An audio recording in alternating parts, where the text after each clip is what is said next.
everyone. So I've moved this round bed over to this end of the pen because they've swapped where the end they were pooping, and they've obviously got a heat lamp this end of the room, so I'd rather them sleep this end of the room and poop the other end of the room. And then since they were loving this sort of bed, like this is a really old version of this bed in a different shape. So I was like, well, puppies can ruin it. If they have an accident on it, it's on its last legs anyway, and I can just throw it out. So they've got a lot of the pack in here. There's Dudley, there's Pumps, there's Jazz, Aria, Pod, Finnick, and Jude. They've all come in to have a clear up of spilt puppy food, leftover puppy food in the bowl, and then I'll give the bowl a good scrub out. They'd spilt a lot of raw on this washable puppy pad, so the stains on there aren't poop stains, they are raw stains. But anyway, we had a nice little clean up.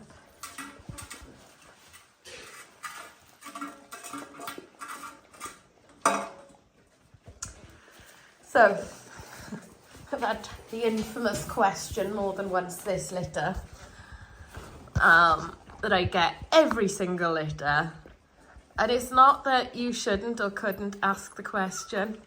The point is, it shouldn't be your first.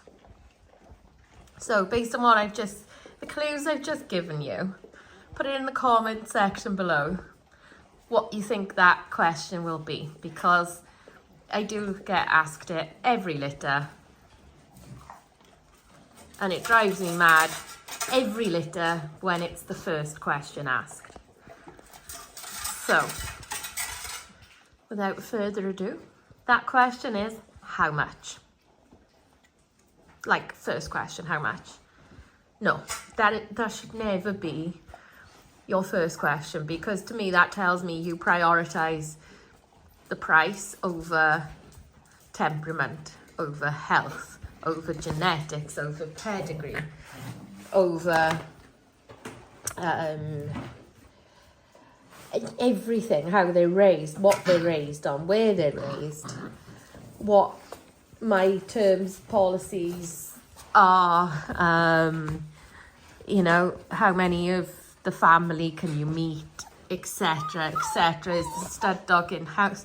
Like, there is so many questions and so many things that are more important than price, because if you buy a cheap puppy that may not have had all the health testing, that may not even be registered, so you don't even know how inbred this puppy is, because if you can't track the pedigree, you can't track how inbred they are.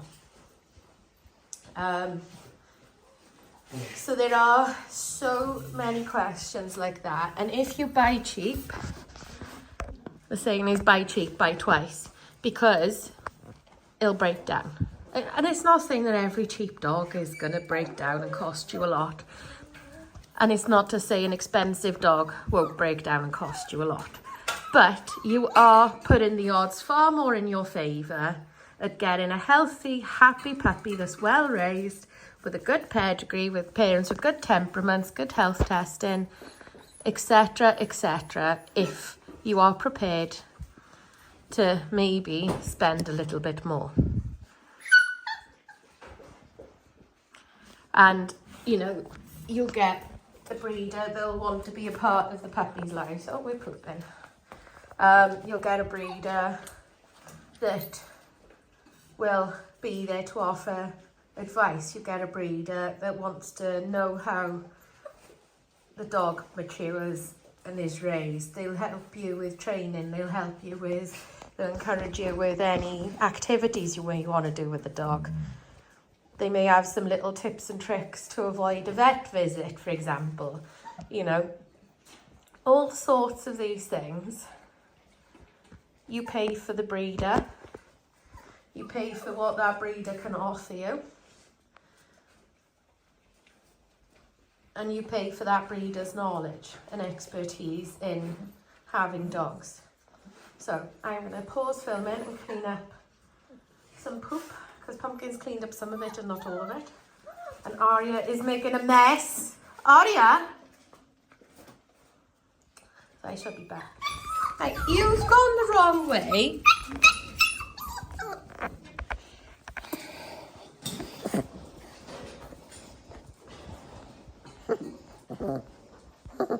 Handsome boy.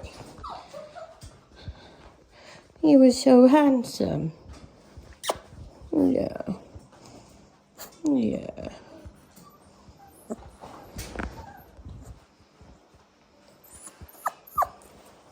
What was you crying about? What was you crying about?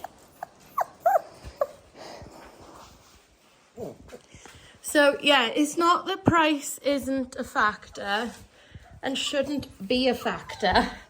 It just shouldn't be the first one. Aria! Just tidied that up after you.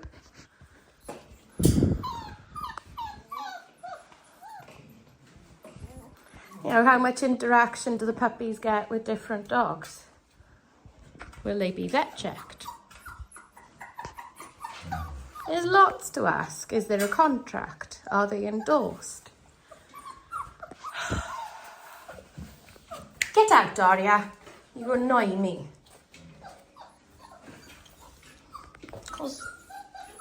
Look, a blooming mess, and that's a lot of food. Spill, not puppy mess. Is that nice blazer, Jazzy? You know, what do you do to socialise them? Will they meet children? Will they meet other animals? Will they see machinery? Will they have car trips? Will they...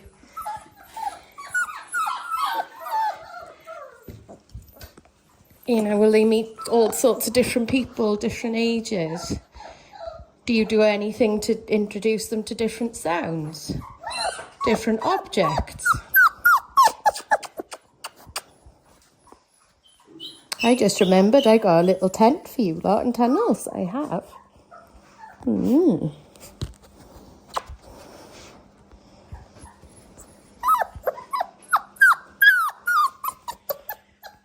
enjoying the pie?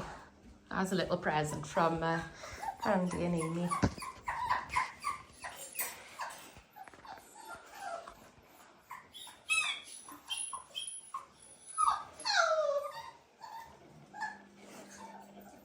Jazz, what are you doing?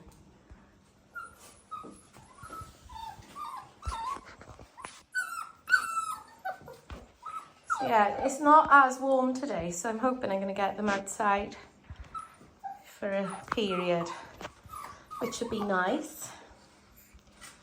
It'd be good for them.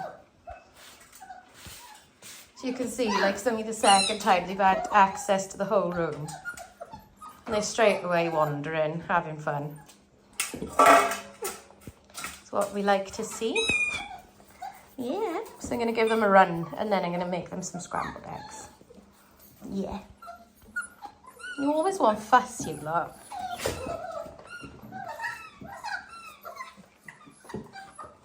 So, yes, anyway, I am going to leave this here and I shall see you all soon. Bye.